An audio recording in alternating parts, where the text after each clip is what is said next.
이제 대학로에 도착해서 잠시 카페에 들렸습니다. 애기들 이애들이랑 은우가 먼저 왔고 어른들은 이렇게 왔고 단장님은 주차하고 계십니다. 오랜만에 만나 우리 생명수 팀장님입니다. 우리 생명수 팀장님의 첫째 아들 승리. 애들이 진짜 감사하게 다 잘 컸네요. 우리 애들도 그렇고 여기도 너무 잘 컸고 감사하다. 단장님과 생명수 팀장님, 저한테 선교사님이 함께 만났습니다. 자, 갑니다. 동영상이에요. 자, 저희는 이제 점심을 먹으러 갑니다. 점심이 뭐야? 점심? 아침, 점심, 저녁. 그랬구나. 이혜리 피자 좋아하죠? 응. 예. 치킨보다 좋아해. 네, 대학로에서만 먹을 수 있는 네, 그 피자를 먹으러 갑니다. 저 오랜만에 이렇게 대학로 왔습니다. 네, 예, 예스. 예스. 여기서 히스팝과 함께 이렇게 거리 예배를 했던 곳인데요. 아, 진짜 또 추억의 공간이네요. 사실 저희에게 대학로의 추억은 거리 예배죠. 와, 여기서도 했던 것 같아요. 여기서. 여기서 했어. 야, 여기 휘어가지고 쉽지 않았을 텐데. 그리고 여기서도. 근데 이런 게 없었는데 이 바닥에 이런 게 없었어. 이런 게 없었어요. 아, 그러면 저기서 저기. 공연 많이 하나 보네. 저기는 스탠드 그거죠. 서 저긴 메인 무대라서 저희는 저기서 안 하고 이렇게 메인 무대는 못하는 거지. 네, 거리에서 이렇게 했었어요. 은진이는 이 거리 예배를 함께 못했었는데, 그지?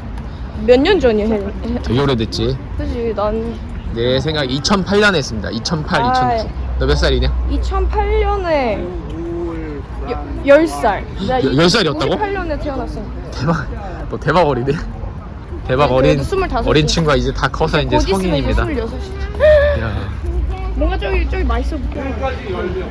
디 마테오. 네. 이런 걸 좋아합니다. 너무 맛있어 보이는데? 와, 어디서? 저 불러고 있습니다. 와, 대박이다.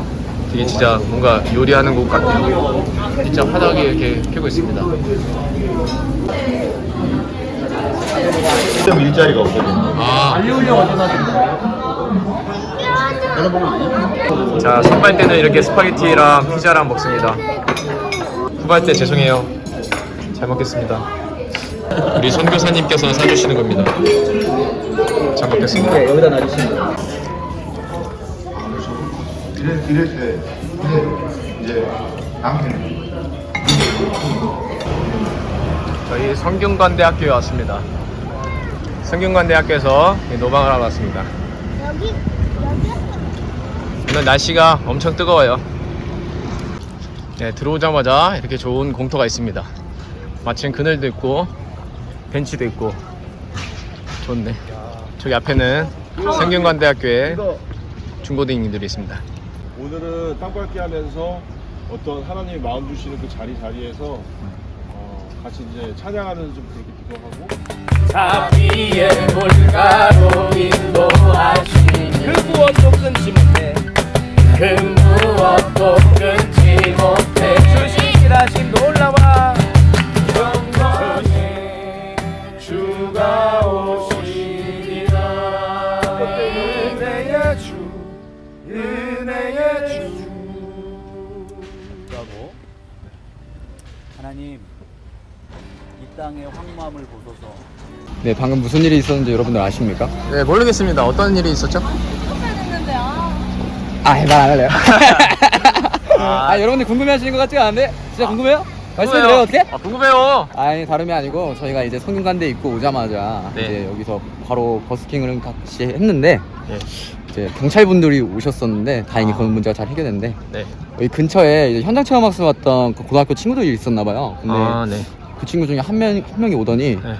너무 잘 봤다고, 너무 은혜를 받았다고 이렇게 얘기를 해주는 거예요. 저 무리 중에 한 명입니다.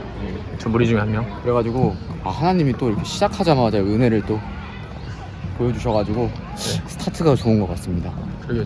저희는 뭐 사실 뭐 별 생각하고 하는 게 아니잖아요. 그렇죠. 그러니까 저희가 한 게 사실 진짜 없어요. 네, 진짜 하나님이 그냥 붙여주시는 것 같습니다. 맞습니다. 오늘 또 이렇게 아까 전에 오면서 기대하면서 왔는데 예. 하나님이 또 이렇게 보여주신 것 같아서 네. 앞으로 남은 일정도 네. 되게 기대가 되는 것 같습니다. 맞습니다. 저희 이제 다음은 어디로 가죠? 저희 다음이요? 사실 어디 가는지는 저도 잘 모르겠는데 지금 맞습니다. 가서 멈춰서 있는 곳이 예배 자리가 될 수 있고. 네, 그냥 어디든 가서 예배 드리고 가는 거. 갑시다.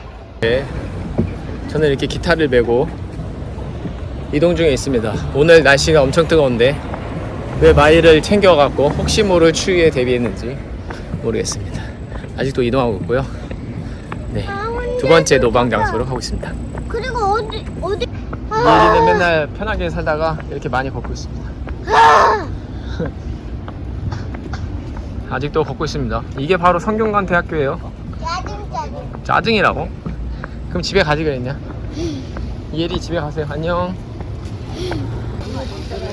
다음 2차 장소는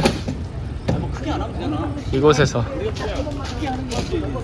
자, 두 번째 장소에서는 바로 앞에 도서관이라서 다시 옮겼습니다. 앉아 계신 또 다른 팀이 있고, 전 잔디밭에서 할 예정입니다. 잔디밭에서 그늘진 곳으로 왔어요. 아주 좋은 곳입니다. 기억나요? 예수님이 어떻게 말씀하셨지? 제자들한테? 일단은 우리가 매주 이제 여기를 잡자고요. 캠퍼스 내에서 찬양을 좀 끝났습니다. 할 수 있냐 이렇게. 두 번째 노방이 끝났습니다. 지난 주말에 받았고 이제 어디든 오늘 촬영팀 들어와가지고 촬영 많이 듣고 있어요. 형사님 이럴 때면 안 가지고. 아이고. 우리 아이들은 역시 잔디밭을 만나니까 잘 뜁니다. 뭐가 이렇게 신난 건지. 진짜 힘들어. 가자. 네, 가자. 이곳이 아둘람 예배하는 곳입니다. 진짜 아둘람 같네. 아둘람 굴.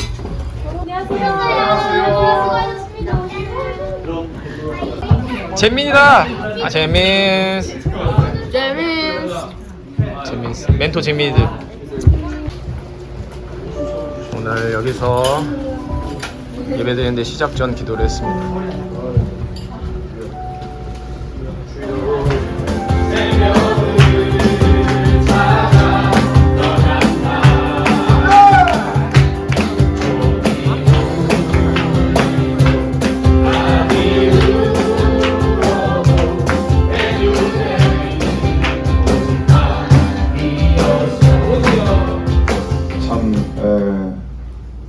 참 귀한 공동체입니다. 제가 하나님을 만나고 이 믿음의 신앙생활을 한 지가 오래되지는 않았지만 저는 그런 마음이 있었습니다. 사실 문화예술계에서 어떤 그 복음을 전하는 그러한 그 사역자들로서는 공동체가 이루어질 수 없다라는 사실은 그 비관을 하고 있었습니다. 왜냐하면 그것이 사실 불가능하다라고 저는 판단을 내렸었습니다. 그래서 제 스스로도 사실 어떻게 보면 예전에 제가 달란트로 가지고 있던 그 직업을 계속 이어나가기보다는 그것을 내려놓고 버리고 복음을 붙들고 나아가고 있었는데, 이 공동체를 오늘 경험하면서 문화예술계에도 그 달란트를 가지고 복음을 전하고 또 그 말씀 위에 서서 그리스도와 함께 살아가는 게 가능하구나, 전 그거를 오늘 깊이 깨달았습니다. 제가 사역을 다니고 설교를 맡겨줘서 설교를 하게 되면요, 사역지에서 사람한테 물어봐요.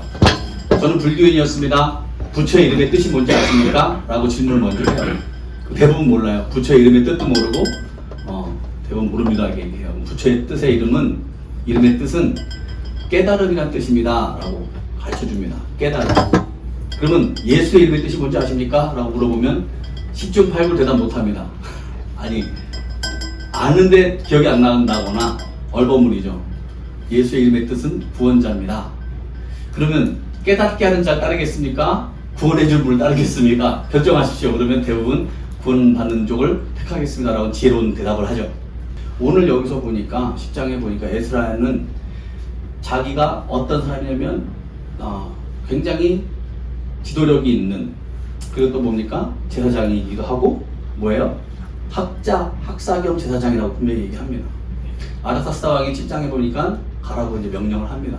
첫 번째 귀한 데서 온 사람들, 그 사람들은 성전을 재건을 했고, 이제 하나님의 집이 완성됐으니까, 그거 딱 보니까 어떻게 우여곡절 끝에 완성이 됐어요. 뒤에 보니까 하나님이 보시기에 성전은 재건됐는데 백성들이 무너져 있으니까 이제 하나님의 말씀을 가진 자를 보내기 시작합니다. 그래서 에스라가 말씀부터 딱 갔더니 사람들이 어떤 상황입니까? 이방 여인들과 결혼하고 있고 어떻게 손 쓸 수 없는 상황이에요. 다 애기 하나씩 들고 있고 어떻게 예배 드린지도 모르고 70년간 포로 생활하고 있으니까 어떻게 예배 드리며 뭐가 성경에서 뭘 해야 되는지 아무것도 모르는 상황이 돼 있으니까 에스라가 뭘 하냐면 다 모여봐. 하나님 말씀이 어떠냐면 하고 얘기하는 게 아니라 속옷을 찢습니다. 그리고 겉옷도 찢고 성전 앞에서 웁니다. 코로나 때문에 무너져버린 이 시대에 청년들, 오늘 성균관대학교 돌면서 땅밟기도 했고 또 다음 우리 중학교 우리 안에는 초등학교 유치원 애들도 있습니다. 우리 아이들 말고 그냥 아이들, 우리 대한민국의 그냥 아이들로 봤을 때 누가 예배를 할까? 누가 말씀을 할까? 누가 하나님의 마음을 깨달을 수 있을까? 그래서 누가 예배 때 하나님의 마음을 가르치는 사람이 과연 몇 명이나 될까? 몇 교회나 될까? 이걸로 바라봤을 때 수많은 사람들이 이것과 똑같이 양쪽에 섞이지 말라고 했던 이방 여인들 취하고 양쪽에 그 사이에서 낳은 아이들 붙잡고 있는 모습을 봤을 때 제사장으로서 어떡하지 이거? 와 이거 어떡하지? 이 사람들을 어떻게 하나 하고 있는데 그래서 1절에 보니까 에스라가 하나님의 성전 앞에 엎드려 울고 있는 모습. 설교했다고 나오지도 않고요. 성경 가셨다고 나오지도 않습니다. 백성들의 이런 모습을 보면서 자기가 자복을 합니다. 자복. 두 글자가 저를 심장을 때렸습니다. 이 시대에 과연 이렇게 된 상황이 나 때문이라는 사람이 과연 있을까? 이렇게 하나님 예배당 가서 하나님을 모르고 성전을 지어놨는데 진정한 예배 드릴 수 없는 이런 시대에, 이 암흑적인 시대에, 정부의 어떤 것과 코로나 때문에 병균 때문에 이렇게 된 이 시대에 과연 누가 일어나서 예배가 어떤 것이며 예수 그리스도의 은혜가 어떤 것인 걸 말할 수 있는 사람이 과연 이 시대에 있을까? 에스라의 리더십을 바라보면서 이게 리더십이구나. 하나님 앞에 우는 거, 하나님의 성전 앞에 엎드려서 우는 거, 그리고 기도하며 죄를 자복할 때에 드디어 많은 백성들이 크게 통곡하매라는 걸 바라봅니다. 진짜 영적인 리더는 하나님 앞에 엎드려지고 자복하고 통곡할 때 그게 사역이라는 걸 깨달았어요. 그런 사람이 과연 있을까? 나 목사야, 나 선교사야, 나 교수야, 나 신학교 교수야 하더라도 먼저 울고 자복하고 참여한 사람이 별로 못 봤다는 얘기예요. 내 죄입니다. 나의 잘못이 내가 가르치지 못했기 때문에, 내가 기도하지 않았기 때문에 이 시대에 이 사람들이 이것도 모르고 이런 상황이 됐습니다. 하나님 내 잘못입니다 라고 자복한 사람이 없다는 얘기인 거예요. 많은 사람들이 성경을 압니다. 그런데 이 성경대로 삶을 살아낼 수 있는 사람이 별로 없어요. 알긴 알아요. 근데 누군가에게 울면서 통곡하면서 성전 앞에 앉아서 그를 위해서 우는, 다음 세대를 위해서 자기 옷을 찢으면서 울 만한, 하나님께 매달릴 만한 영성을 지닌 사람을 찾기가 하늘의 별따기라는 얘기죠. 그러면서 사역 이런 거구나. 그래 하나님 많은 백성을 보내시기 시작합니다. 많은 백성이 크게 통곡하며 이스라엘 중에서 백성의 남녀를 포함해서 이제 하나님이 뭐합니까? 어린아이의 큰 무리가 그 앞에 모인지라. 이걸 보면서 뭐가 떠올랐냐면 방주가 떠올랐습니다. 하나님이 이렇게 할 거야를 해놓고 아마 인간이기 때문에 고민했을 거예요. 이 동물 암수를 어떻게 구하지 했을 때 하나님이 하나하나 짝을 방주로 모아놓는 모습을 바라봅니다. 그래서 노아가 리더십이 있던 것도 아니고 노아가 신령한 어떤 능력이 있던 게 아니라 하나님이 지명하고 하나님이 모아주는 모습을 바라봤을 때 여전히 에스라도 그런 상황을 바라본다는 얘기. 하나님 앞에 진정의 눈물로 통곡을 할 때 하나님이 백성들을 모으게 하고 같이 통곡하고 같이 회개하며 어린아이까지 회개하는 상황을 바라봅니다. 그럼 뻔한 내용이 이어지죠. 어떻게 되겠습니까? 그 뒤에 어떻게 되겠어요? 진짜 이런 상황에 다 모여들고 있는데 기가 막힌 한 사람을 하나님이 세우십니다. 스가냐라는 사람이 아직 소망이 있습니다. 우리에게는 아직 소망이 있어요. 왜요? 그렇게 교회를 그냥 어두컴컴한 줄 알았는데 그 중에 끼어있는 사람이 꼭 있다는 얘기예요. 우리가 자복하면, 우리가 이렇게 회개하고 돌이키면 하나님은 용서하시는 분 아니겠습니까? 하나님이 용서하시지 않겠습니까? 이런 말을 합니다. 2절에 엘람 자손 중 여이엘의 아들 스가냐가, 여러분 심령 속에 스가냐라는 이름을 꼭 새겨놓으시기 바랍니다. 그리고 오늘 기도할 때요, 제가 스가냐 같은 사람이 되겠습니다. 제가 깨어있는 하나님의 말씀을 지닌 이 다음 세대를 걱정할 수 있는, 그리고 이 말씀을 또 하나님이 용서를 구할 수 있는 스가냐 같은 사람이 제가 되겠습니다라는 고백이 여러분이 터져나오기를 원합니다. 그래서 에스라에게 이르되 이렇게 얘기합니다. 감히 에스라에게, 학자 겸 제사장한테 스가냐가 우리가 우리 하나님께 범죄하여 이 땅 이방 여자를 맞이하여 아내로 삼았으나 이스라엘에게 아직도 뭐라고요? 소망이 있나니. 소망을 놓지 않는 거예요. 소망이 뭔지 아는 거예요. 뭡니까? 하나님의 사랑을 안다는 겁니다. 너희가 너희들 자복하고 회개하면 나는 밑부고에서 너희들을 기억하지 않겠다라는 말씀 지닌 자가 이런 말을 과감하게 할 수 있는 거예요. 그래서 그 말에 선포를 하고 나니까 3절에 뭐라고 합니까? 곧 내 주의 교훈을 따르며 우리 하나님의 명령을 떨며 준행한 자의 가르침을 따라 이 모든 아내와 그들의 소생을 다 내보내기로 우리 하나님과 언약을 세우고 율법대로 행할 것입니다 라고 선포를 하니까 옷 찢고 울고 있던 그가 어떤 광경을 보겠습니까? 제 단원들 중에도요 가끔씩 저를 위로하는 친구들이 있어요. 야 이제 멘토 해체하자. 더 이상 못 해보겠다. 난 사랑이 없어. 난 니들을 품을 수 있는 이런 그렇게 이렇게 거룩하고 그런 사람이 아니야. 우리 그만하자. 수십 번 얘기를 해요. 그러면 그 중에 가끔씩 그럴 때마다 다른 중에 한 명씩 또 일어나서 단장님 제가 잘못했습니다 하고 일어날 때마다 같이 울고 또 다시 불 끄지고 다시 또 일어서고 그런 걸 겪으면서 여기까지 왔는데 어떻겠습니까? 에스라의 심령이 느껴지는 거예요. 그렇게 말한 사람 한 명이 딱 그러니까 4절에 이는 당신이 주장한 일이니 일어나소서 우리가 도우리니 힘써 행하소서 하니라. 그러니까 에스라가 일어나서 이 말 때문에도 있었겠지만 이 안에 공간이 있었겠지만 제사장들과 레위 사람들과 온 이스라엘에게 말대로 행하기를 맹세하게 하매 우리가 맹세하기 시작합니다. 무슨 맹세요? 진짜 하나님 앞에 다시 서겠느냐?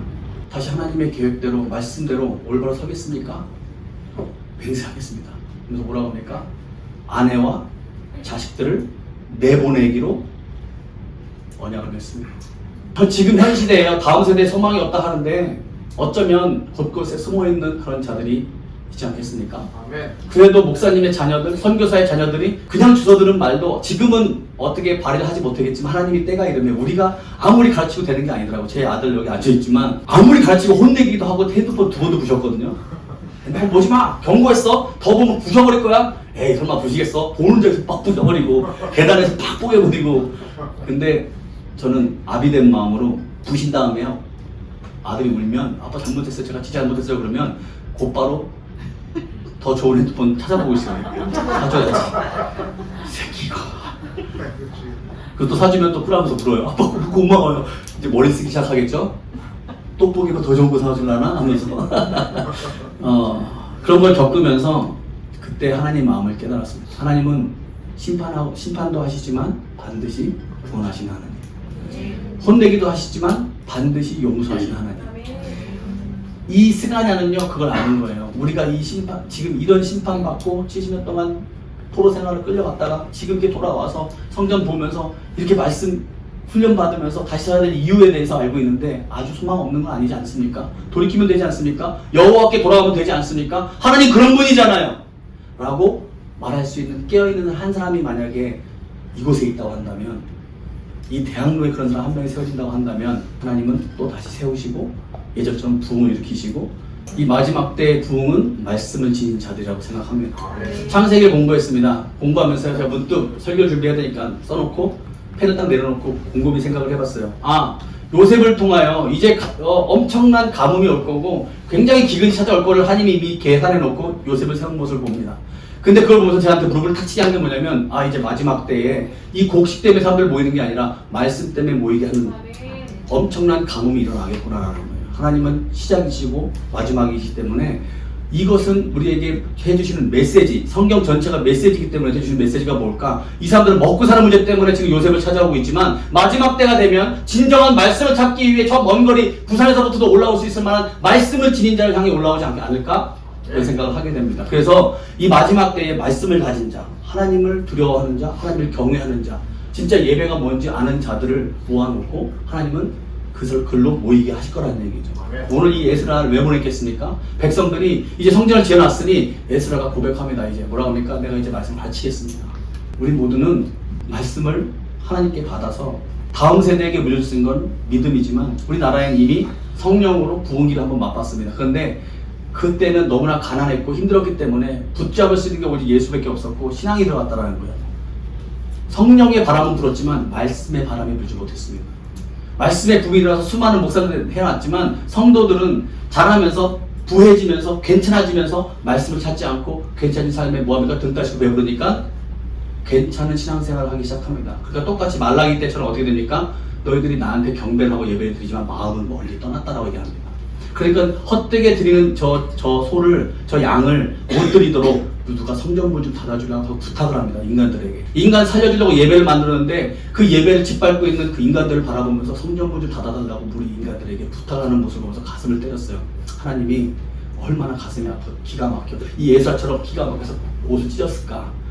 내가 니들 만나주고 너희들과 회복하기 위해 예배를 줬는데 오직 이 예배에서 대속의 죽음, 그 보혈의 피, 누군가의 대속을 통해서 내가 널 만날 수 있는 유일한 길을 너희한테 알게 해주려고 예배를 줬는데 너희들이 어떻게 예배를 짓밟아?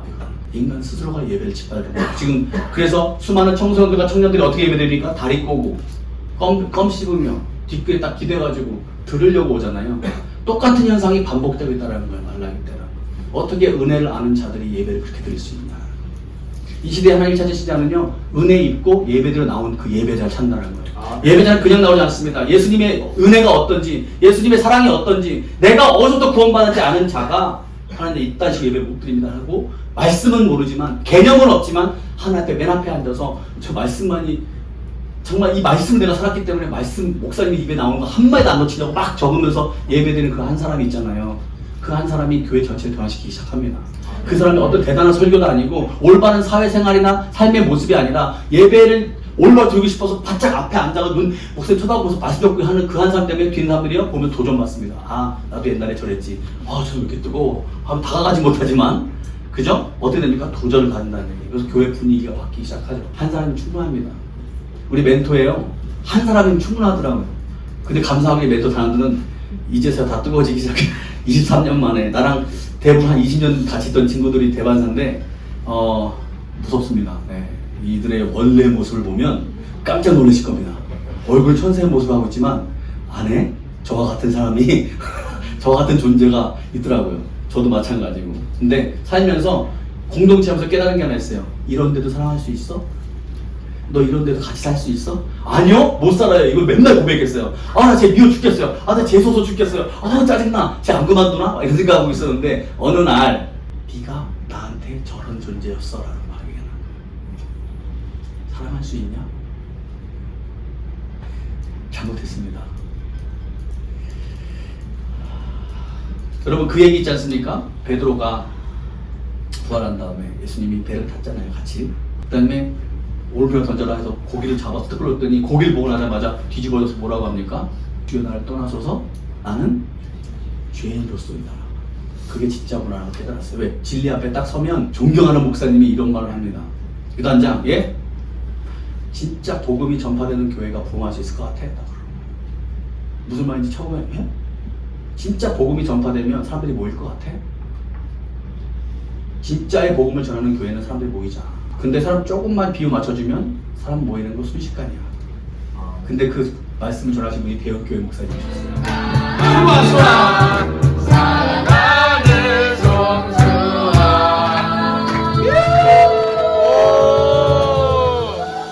자 나옵니다. 세이한테 된 겁니다.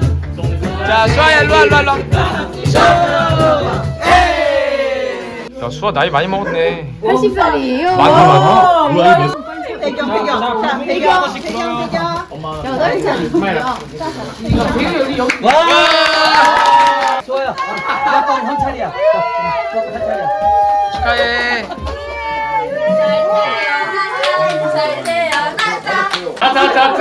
하트 먼저. 하나, 둘, 셋.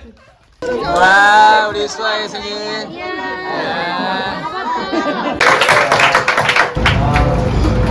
서울의 노브랜드 버거 한번 와봤습니다. 저희는 가기 전에 노브랜드 버거 먹으러 왔습니다. 진짜 맛있네요. 네, 혜진이가 진짜 맛있다고 합니다. 먹방입니다. 너크다. 종이채로 먹는다고 합니다. 맛있겠다. 노브랜드. 벌써 다 먹었어요? 브랜드가 없다는 뜻. 맞습니다. 저는 노마인드. 생각이 없다는 거죠.